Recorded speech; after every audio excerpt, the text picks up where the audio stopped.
আমরা দেওয়াতে লবণ লাগাতে গিয়া ডিস্ট্রিক্ট লেভেলের যে 3-4 জন ব্যবসায়িক বা চামড়া লাগা এরা সিন্ডিকেট করছে করেছে এরা যে লবণটি লাগাইতেছে কেন কোনো লোক পাইতেছে না এরা 3-4 জন মিলে যে চামড়া এরা চাহিদা এই চামড়া লাগাইতেছে আর 22 চামড়া আর ঢাকার কোনো পার্টি আসে নাই আর এই কারণে ঢাকায় চামড়া দিতে পারে নাই যদি ঢাকার পার্টি আসতো আর 1 টাকা হোক 2 টাকা হোক 10 টাকা বেচতে পারতো চামড়াটি চলে যাইতো আপনার লবণ লাগাইতে পারতো এখন ডিস্ট্রিক্ট লেভেলে দিয়ে যদি 2-3 দিনের উপরে অত চামড়া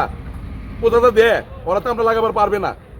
ডিস্ট্রিক্ট লেভেলের চামড়া ছাড়ক ঢাকা চামড়া যাক চামড়ার মান বাড়ক। আচ্ছা ইয়ে হয়েছে কেন মানে দশটা কি কারণে হয়েছে এত টাকার এত টাকার লস একমাত্র এই কারণেই চামড়া বেচতে পারে নাই ঢাকাতে কোনো পাইকার আসে নাই আর আমাদের এলাকার যে 1-2 জন পাইকার আছে এরা চাহিদা মতন লাগাইছে এর কাছে আর কোনো এত পুঁজিও নাই আর এত চাহিদা নাই যে সব কিছু লাগাইতে পারবে একমাত্র ঢাকার লোকেরই চাহিদা বেশি এরা কোটি কোটি চামড়া লাগা এরা সাহসও বেশি এরা টেনার যারা আছে এরা সব কিছু এরা করতে পারে বা লাগাইতে পারে। এখন এই যে এই কি পরিমাণ আছে এখানে মনে হয় চামড়া মনে হয় 3 থেকে 4,000 4 থেকে 5,000 চামড়া আছে এখানে। কি পরিমাণ আছে?